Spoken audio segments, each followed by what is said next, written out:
Here is a question. Read it carefully and think about the answer. Let us solve it step by step. Let us begin solving this step by step.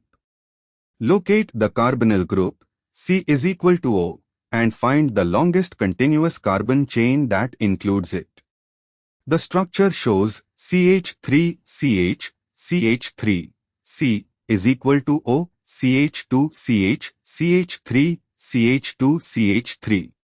Counting all carbons in the longest chain through the carbonyl, C1, CH3, C2, CH3 branch, C3, C is equal to O, C4, CH2, C5, CH branch, C6, CH2, C7, CH3, giving a 7-carbon chain, heptane.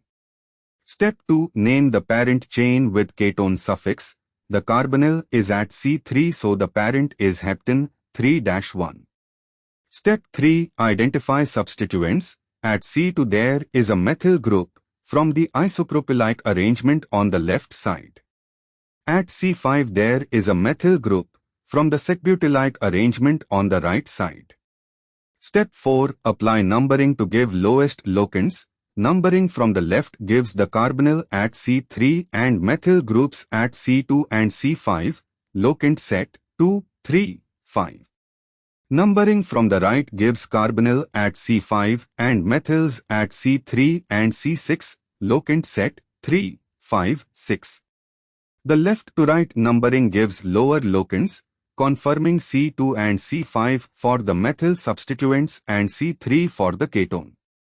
Step 5. Compile the name to methyl substituents at positions 2 and 5, ketone at position 3 of heptane 2, 5-dimethylheptane 3-1.